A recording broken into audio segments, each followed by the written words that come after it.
jumping like this. Look, anything I touch is go, they call me Midas. I pull up to the function and I get it right. Just follow the boy, I got the light and I'm feeling I'm chosen. If I break a record, but that record still broken. Try to go against the boy, you see them, they choking. Way too elevated when you see me, I'm floating.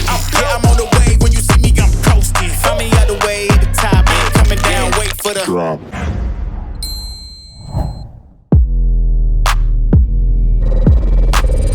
Salut à tous, c'est Cory pour 3ADM. Aujourd'hui, on se retrouve dans un nouvel épisode de Fashion Connect.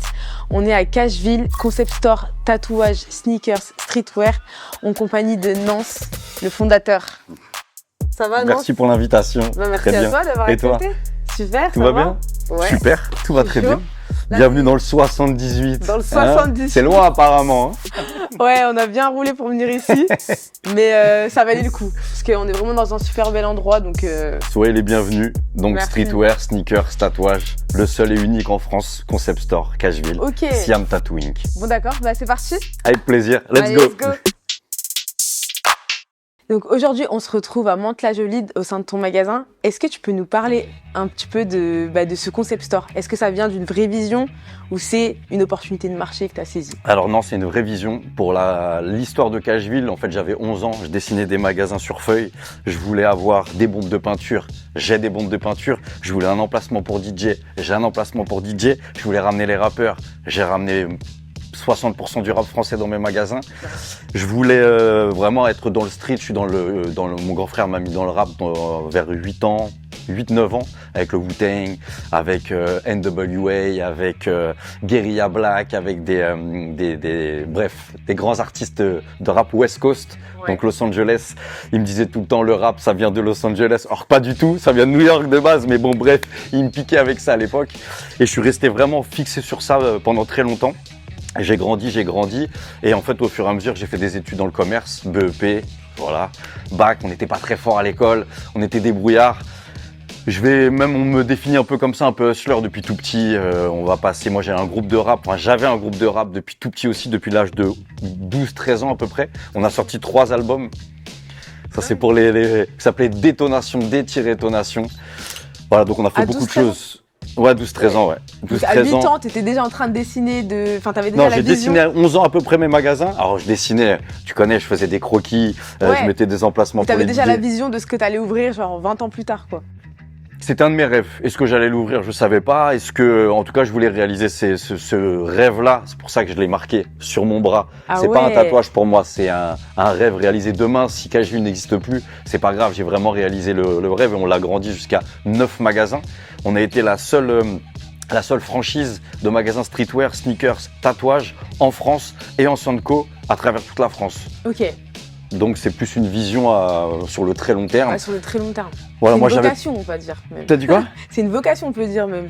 Ouais, bah en fait j'ai fait que de la vente. Tu connais, on était dans quand on dit hustler. Voilà, moi j'ai un petit peu tout vendu dans ma vie, vraiment tout vendu, même avoir des problèmes. Donc, mais ça a vraiment été de mon mindset depuis toujours, le rap, la vente et le streetwear. Okay. Donc après mes études, quand j'ai eu mon bac, tu connais, j'ai travaillé 1 an parce qu'il fallait un petit peu d'argent et au bout d'1 an, ça me plaisait pas du tout. Il y avait un magasin à Mantes-la-Jolie même dans le centre-ville qui s'appelait Starwear. Ok. Pour ceux qui vont regarder l'interview, peut-être que... Donc là, on parle d'un magasin au tout début. Moi, j'ai 19 ans. Je veux rentrer dans ce truc-là absolument. Donc, j'ai besoin de savoir comment fonctionne un magasin, mais plus en indépendant. Donc, c'était un magasin indépendant. Et je suis passé responsable de magasin. Je suis un mec très têtu. Donc, le mec, je lui ai ramené 17 CV. Et au bout du 17e CV, à un moment, il m'a dit, viens avec moi. J'ai parti faire ses courses avec lui.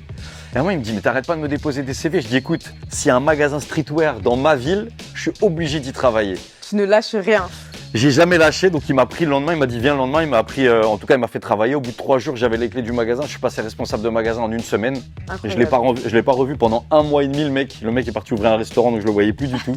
Rien à voir. Rien à voir. Il avait déjà trop confiance, il s'est dit c'est bon. Bah en tout cas il a vu que je tenais la route, vu que j'avais fait des études de commerce et j'avais déjà pas mal d'expérience. J'avais travaillé aussi à Mantes-la-Jolie à Intersport pour les vrais anciens à l'époque de Arsenic, donc grand groupe de rap français.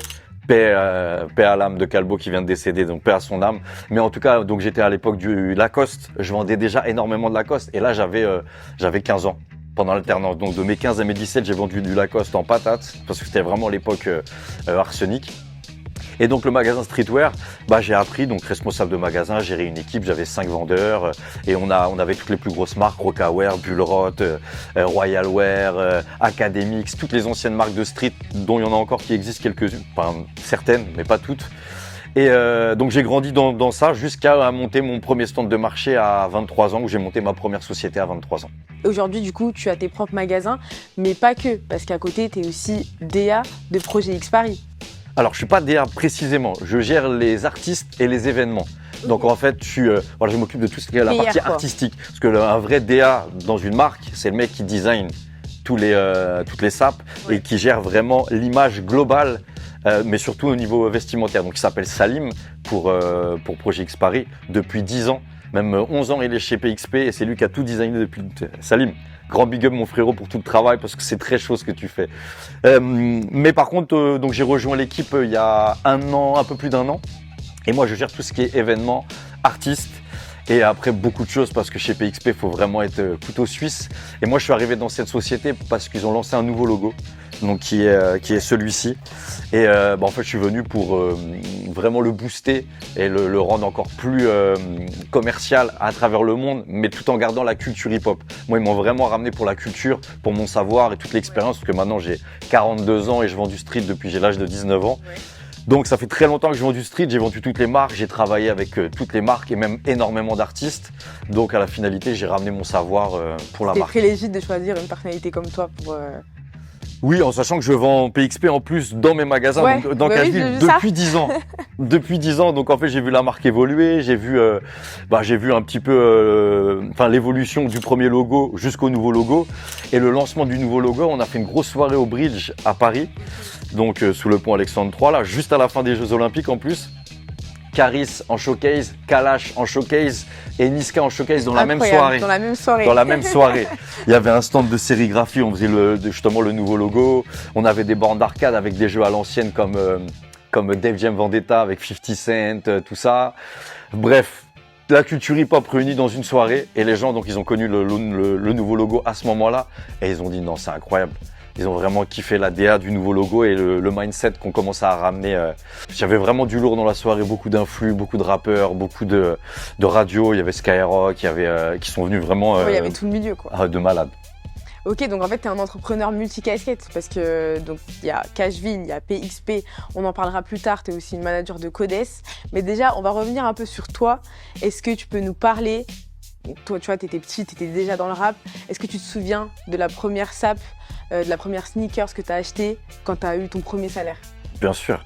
Donc études, donc BEP en alternance, je suis du mois d'octobre, donc j'avais 14 ans, tu as ton salaire quand tu as 15 ans. Donc j'ai eu mes 15 ans au mois d'octobre. Premier salaire en francs, c'était l'équivalence en euros, 360 € à peu près, donc en francs je sais plus exactement combien ça fait. Châtelet-Léal, pour ceux qui ne savent pas, à notre époque, c'était la plaque tournante du hip-hop streetwear. Ouais. Donc ça dansait, ça graffait dans certaines rues, il y avait des magasins de vinyle et beaucoup de sapes. Et il y a une marque qui s'appelait Vrong, donc WRUNG, qui fait de ses 30 ans, qui vient d'avoir 30 ans, elle date de 1995. J'étais un grand kiffeur de cette marque et j'ai acheté mon premier survêt 1175 francs à l'époque. Bête de survêt. J'avais acheté, là j'ai toujours des conneries comme ça, mais à l'époque c'était le truc où tu mettais tes clés au bout. Bullrot, oui, ouais. Petite casquette TN Nike et paire de Air Max 90 full white parce que mon survêt Vrong il était white, il était blanc. Tout, en fait, premier salaire c'était tout en outfit. J'ai tout cramé en outfit, j'ai tout cramé. Il me restait rien du tout. C'était l'époque où tu te rappelles, à l'époque nous tu prenais 10 francs, tu cramais tout le temps. Mais je suis arrivé dans mon 7-8 là. Ils m'ont regardé, mais dit mais non c'est quoi ça? Et en fait moi j'ai tellement kiffé la sape depuis tout petit. Alors je fais une petite parenthèse pour mon grand frère encore qui s'appelle Yuen. Déjà à l'époque, vers 9-10 ans, quand j'étais déjà dedans où j'écoutais du Wu-Tang à fond, il m'avait ramené dans un magasin. Impossible de me souvenir le nom parce que j'étais vraiment trop petit. Vraie première sape, alors ça c'était avec mes sous, c'était Vrong. Mais que mon frère m'avait offert, c'était un baggy Maurice Malone où tu faisais un revers en bas et tu avais donc noir, revers rouge, écrit Maurice Malone. Ouais. Et un sweat Ghostface Killah du Wu-Tang. Et j'avais 9-10 ans. Ok, et pour l'histoire, cette année, j'ai fait une collaboration, j'ai ramené Ghostface Killah. J'allais y venir parce que tu nous parles de Wu-Tang, tu nous parles des premières sapes que tu as achetées, mais en fait, tu as fait des connexions de quand tu étais petit à aujourd'hui. Non, j'ai kiffé quand j'étais petit. Mais aujourd'hui, tu Voilà, bosses maintenant je travaille avec des eux. marques que tu portais quand tu étais petit. Ouais. Ça veut dire que le rêve, enfin, tu me parles de Cashville, tout ça, mais même les rêves, on va dire des marques que tu portais, c'est devenu réalité, quoi. Enfin, tu travailles avec les gens que tu observais plus jeune, quoi. Bah, typique Vrong, quand j'ai acheté mon survêtement, Saher, un des créateurs de la marque, qui fait partie d'un crew de graffeurs parce que c'était du graffiti. Parce qu'en fait, avec la culture hip-hop, ce que j'ai toujours aimé, c'est qu'une marque venait de cette culture. Donc Vrong, c'était un crew de graffeurs qui graffait avec les GT, les TPK, NTM à l'époque, tout ça. Ouais. Aujourd'hui, Saher, d'ailleurs, grand big up à Saher, c'est un frérot. C'est des gens que je respecte. Ils ont plus de 10 ans ils ont 10 ans de plus que moi, pardon. Et c'est des gens qui m'ont énormément conseillé, qui m'ont de temps en temps prévenu, fais attention, nous on a déjà vécu ça, si tu te lances dans ça. Donc j'ai pas tout le temps écouté, mais ça m'est arrivé de les écouter. Je suis quelqu'un qui écoute beaucoup des gens intéressants. Moi, un grand qui a monté une marque de street, qui a atteint des millions d'euros dès le début, quand le streetwear n'existait pas en France. Et parce que c'est une des premières marques. La première marque en France, elle s'appelle Homecore. Ok. 1991-1992, Homecore. Ouais. D'ailleurs, j'ai eu la chance de rencontrer ce créateur. Pour moi, c'est un honneur parce que vraiment, première marque streetwear française. Deuxième, on va dire, il y a eu du merch un peu avec le groupe Assassin, mais sinon, en vrai, c'est Vrong en 1995. Donc, c'est une marque qui a tout de suite pété. Donc ils ont atteint le premier million très rapidement. Et pour moi, je les regardais comme ça parce que leur sap était super qualitatif. C'est-à-dire quand tu portais du Vrong, déjà tu avais une vraie ADN et c'était une armure le truc. C'était super épais, des broderies de malade. Ça existe encore un peu aujourd'hui, mais cette qualité de l'époque, on a du mal vraiment à la retrouver aussi bien. Alors, des fois, j'entends dire ouais le street était pas si cher que ça. Si ça a toujours été très cher. Ouais. J'aimerais savoir, est-ce que tu as une sap que tu mets tout le temps, enfin genre une sape que depuis que t'es petit, tu la mets tout le temps, ça peut être un vêtement, une paire, même si elle est cramée, mais c'est ton... Qui existe depuis toujours? Non, une sape que t'as, je sais pas, dans ta collection. Mais que j'ai depuis que je suis tout petit. Que t'as depuis que t'es tout petit et que tu utilises tout, enfin genre elle est cramée, mais vas-y, tu continues de la porter, Elle est pincée, mais tu veux pas la lâcher. Voilà, tu veux pas Alors la lâcher. en vrai, c'est vrai, celle qui, depuis toujours, moi c'est la Jordan 6, infrared. Donc j'ai la version 2001, j'ai la version 2009 et je viens de reprendre la version 2026. Que je viens de reprendre là il y a 2 mois. 3 fois la même paire. 3 fois la même paire, ça c'est ma paire préférée depuis que je suis tout petit parce qu'en fait il n'y a plus rien qui résiste. Ouais. Donc moi si tu veux me définir, c'est pas forcément que des Jordan mais toujours une casquette. Ok. J'ai 650 casquettes. Je crois. Ah ça c'est le magasin, c'est normal. Mais depuis Starwear, que je disais tout à l'heure, le magasin, 50 Cent est arrivé à ce moment-là. J'ai commencé à mettre des casquettes et j'ai plus jamais arrêté. Donc ça fait 23 ans que je mets des casquettes tous les jours de ma vie. Je ne sors jamais sans ma casquette. Ok. Ouais, on peut dire que c'est ça, on va dire ta pièce. C'est plus ma pièce, c'est la casquette, ouais. Franchement, ton ADN, quoi. Ouais, 100%. Ça. On revient un peu sur projet X Paris, parce que du coup, à côté, tu travailles pas mal pour cette marque. Comment, toi, tes journées, elles s'organisent, en fait? Enfin, une journée typique, est-ce que tu es en magasin? Est-ce que tu es sur PXP? Qu'est-ce que tu fais? Alors, là, je suis un peu plus sur PXP ces derniers temps, mais sinon, je faisais les deux. Donc, des journées magasins, des journées achats, parce que c'est moi qui m'occupe de tous les achats des magasins Cashville. Donc, je peux être chez Dickies, je peux être chez New Era, je peux être chez PXP pour les nouvelles collections. Mais en même temps, je m'occupe des événements PXP, je m'occupe des relations avec les artistes, j'habille beaucoup de monde, j'habille des influenceurs, j'habille des rappeurs, j'habille des journalistes, j'habille des Norman Powell, joueurs des Miami Heat. Voilà, donc on travaille, j'habille beaucoup de monde et je travaille avec beaucoup de monde. Donc une journée type, 5h45, sport de 6h à 6h45, 7h je réveille ma fille. Non. Je réponds à 2-3 mails, je réveille ma fille entre 7h et 7h15, je l'emmène à l'école, j'ai une petite fille de 11 ans que je m'occupe tous les matins depuis qu'elle est née. Et puis après c'est parti, soit direction le siège PXP, soit je viens à Cashville, soit je fais chez une marque, soit je vais tourner un clip, soit je vais dans un shoot. Ah, c'est cardio. T'as des journées qui sont bien remplies. Et vu que j'habite dans le 78 toujours, forcément c'est minimum, tous les jours c'est entre 250 et 400 km par jour en voiture. Ah ouais, ah oui, c'est vraiment beaucoup pour le coup. J'ai une camionnette où je peux charger de la marchandise. Aujourd'hui, on a une camionnette noire, full black, agence touriste, pour ceux qui ont la ref. Au moins, c'est pratique. Ouais, c'est bien, ça permet de... Et puis, il y a des sièges à l'arrière, ce qui fait que je peux mettre ma fille, je peux mettre des amis. Voilà, on peut lier le travail et l'agréable en même temps, parce qu'il faut pas oublier la famille, il faut pas oublier les amis. Ça, c'est très important dans un mindset d'entrepreneur. Très important. Ce qui est dur, mais ça se fait. C'est fatigant. De ouf. C'est surtout fatigant. Parce que quand tu as des soirées tous les soirs, voire tous les soirs ou régulièrement, toi, tu as enchaîné ta journée, tu as fait ton sport, ton truc. J'ai pas toujours été un sportif, pas du tout même. Au contraire, j'insiste parce que ça te rajoute un mindset et mon associé Didier qui fait partie de Cacheville Buchelet, avec qui on a créé ce magasin il y a 6 ans, on en est une fierté parce que de temps en temps, quand on vieillit, on a des petits soucis de santé et Didier a eu un souci de santé justement et aujourd'hui il a repris le sport bien comme il faut et ça va beaucoup mieux et c'est important de le dire parce que Oui, le sport, c'est au service de ta vie, enfin de tout le reste de ta vie, quoi.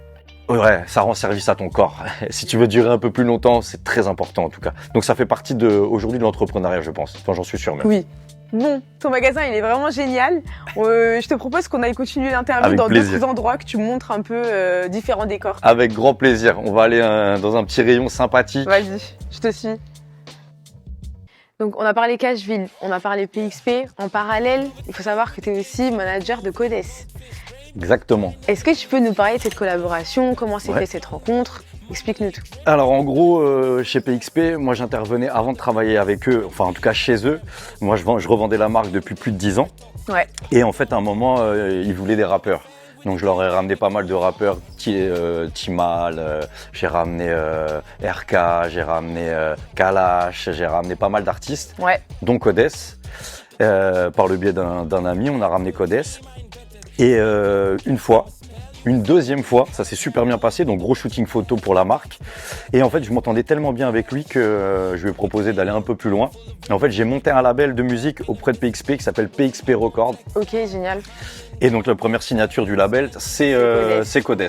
Donc maintenant, je m'occupe de lui artistiquement parlant, je m'occupe de lui sur la DA textile avec PXP et autres. Voilà, on fait du commerce sur pas mal de choses. Il a sa marque aussi NoCap, Ok. donc qui est aussi son label à lui indépendant. Il est signé chez PXP Records et on est distribué chez Believe. Ok. Donc tout le label PXP Records est distribué chez Believe. Et donc en fait, en gros, je veux pas beaucoup d'artistes. Moi, je veux des singles. Ouais. Donc voilà, si demain vous avez un artiste qui est bien, je fais une annonce, c'est un artiste qui est bien, qui veut qu'on produise un single, donc on le produit de A à Z. Du clip au son, à ce que tu veux. Et on le sort chez Believe avec un certain budget. Et le but, c'est de faire péter l'artiste, mais en tout cas son single. Ok, donc c'est pour ça qu'il va assis aussi entre deux labels. Son label album et son label... Enfin, toi, tu l'accompagnes plus sur des singles. Et... Alors non, pour l'instant, je m'occupe de tout. Parce que vu Ouais. qu'il était chez Watibé, il est plus chez Watibé. Je m'occupe de sa carrière entièrement, donc vraiment du début à la ouais, fin. finalement, enfin, il est sous ton aile, quoi. Voilà, exactement. De A à Z. Et on continue à avancer de manière professionnelle, même au niveau du textile. On va élaborer une collab incessamment sous peu entre PXP et NoCap, qui est son label Génial. de musique et qui est un petit peu sa marque aussi. Donc voilà, on développe la chose. Et c'est un mec surtout avec qui je m'entends très bien. C'est une petite exclue, ça. Ça, c'est une grande exclue, même. D'ailleurs, il y a un gros projet qui arrive avec lui, parce qu'en fait, on a signé 6 premiers singles, et là, on va signer 15 prochains singles avec lui, Ok, dont des gros feats. génial. Voilà, là, c'est vraiment l'info. Là, je vous en donne des gros feats. Je vous donne le premier quand même. Ah ouais. Imra. Petit, tu vaux même pas un kilo. Si ça peut en élever la tête, t'as volé. Louis V, Ice, Jams, VVS, Vivi. J'ai dormi pendant tout le vol.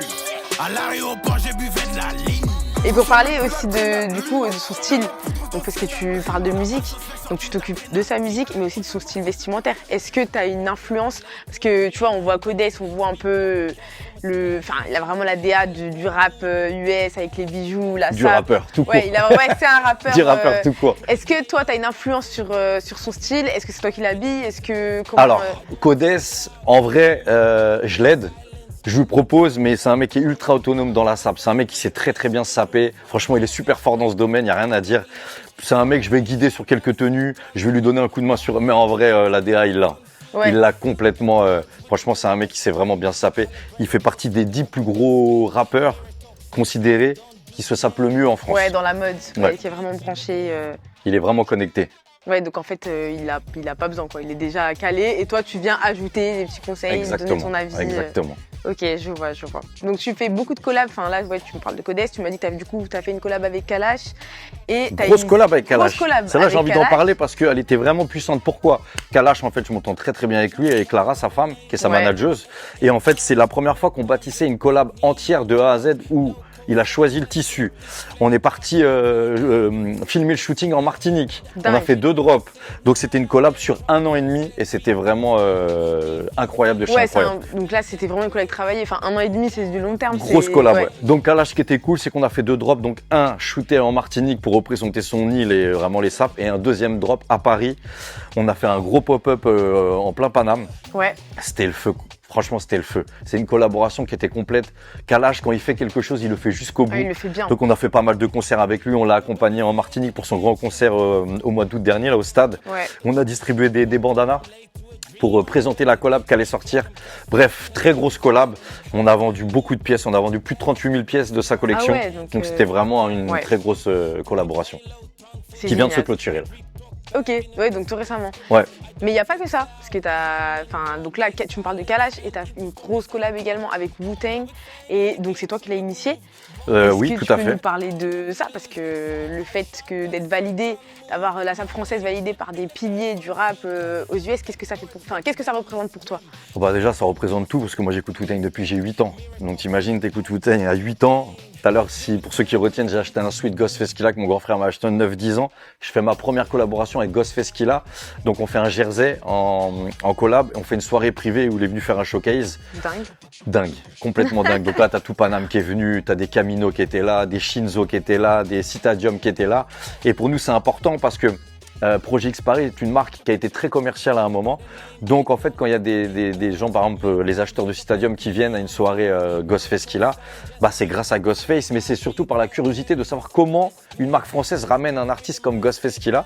Et la collaboration s'est très bien faite. D'ailleurs, elle était incroyable. Ensuite, on a fait une deuxième sur la sortie du film qui s'appelle Wu Experience, où là on a fait tout le merch en collab avec Reza, le boss du Wu-Tang, que j'ai fait venir à Paname. Pendant une semaine, je l'ai fait venir dans les bureaux de PXP. On a parlé avec le boss de la marque qui s'appelle Jimmy. On est resté là pendant 2h30. On a vraiment montré la marque, présenté la marque.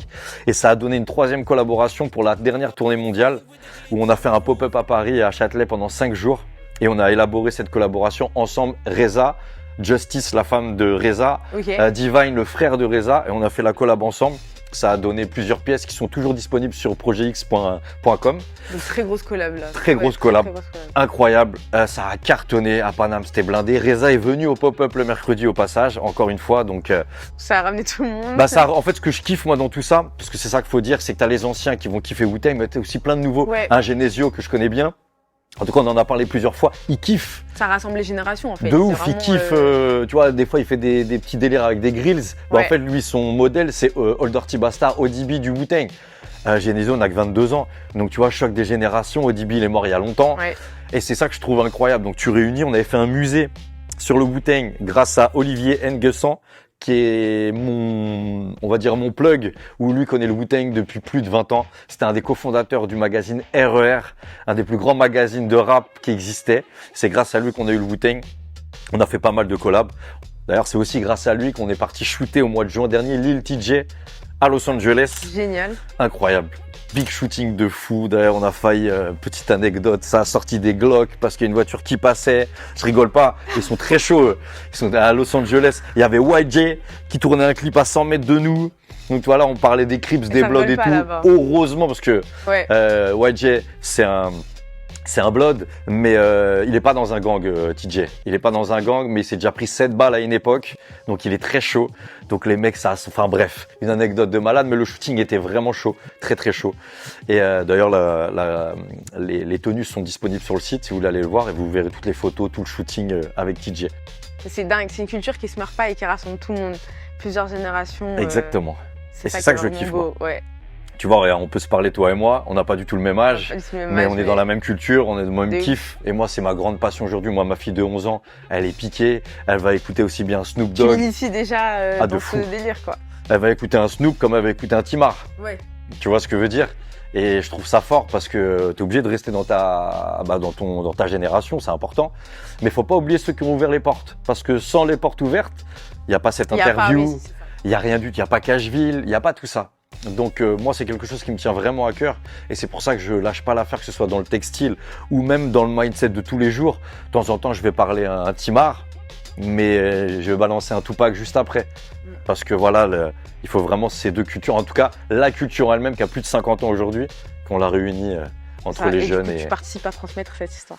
Et les OG, on nous appelle les OG maintenant nous. Bon, si t'es d'accord, on va passer maintenant à un petit quiz. Ouais, avec plaisir. Donc je sais pas si tu veux continuer de le faire là, je vais te poser 3 petites questions.